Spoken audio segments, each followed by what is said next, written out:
Now coming to the double forecast part of it.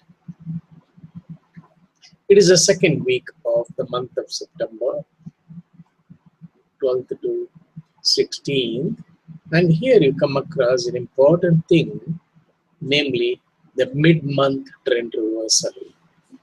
So on certain months, the players make the mid-month trend reversals, and such trend reversals happen once in 3 to 4 months, and now they are at the process of making the mid-month trend reversal.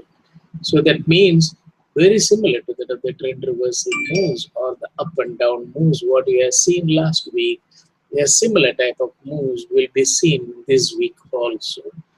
And also you come across that BOE interest rate decision and FOMC are going to be announced in coming days. So as a result, you'll find the players will try to make wide range swings in the market. So there won't be any continued bullish or continued bearish moves in the market.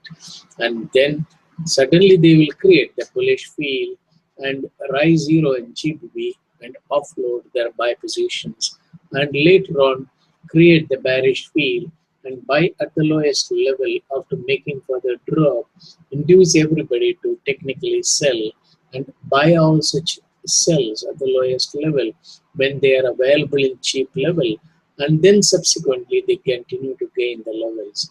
This is how they create the market sentiment and act against that of the traders, and they are expected to make the wide range swings in this week also. So most likely in the third week they could make the shift in trading zone from the lower to the higher levels.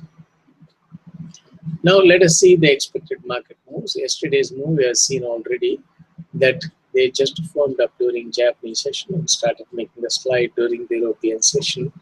And Euro made more slide when compared to GBP and started gaining the levels in the case of GBP yesterday.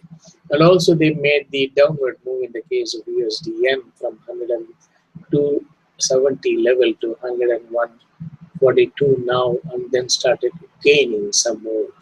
And tomorrow they are expected to make the swing and rise move during the Japanese session, and swing and slide during that of the European session, and swing and form up during that of the US session. Then 15th Thursday, we'll come across the BOE announcing the interest rate decision. And for that, they are expected to make the swing and gain move or rise during that of the Japanese session, and then slide before that of the BOE interest rate decision and start gaining the levels again after that of the decision making.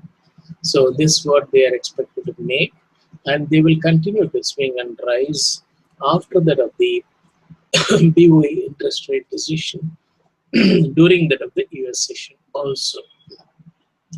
Then on Friday, they are expected to rise during that of the European Japanese session and make sideways move during that of the European session and continue to rise during that of the US session. And we have seen last week that they made the drop during that of the US session, as I explained to you during that of the Friday forecast, that they are expected to make a sudden drop, and people are wondering why Euro and GBP suddenly made the drop, etc. And now you find some articles also pertaining to that in FX Street, and now they are expected to gain levels on Friday in this week, and so these are all predetermined moves, and if we're trying to find excuses, we may find or we may not find. So that is what I intended to say, and you'll be able to predict the market for n number of days, and provided you know the right approach to the market.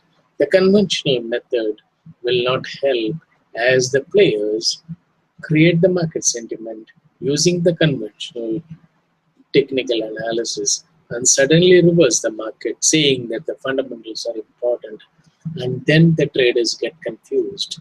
But if we try to read the intentions of the players and the causal factor for such intentions of the players, if we study, then we will never go wrong.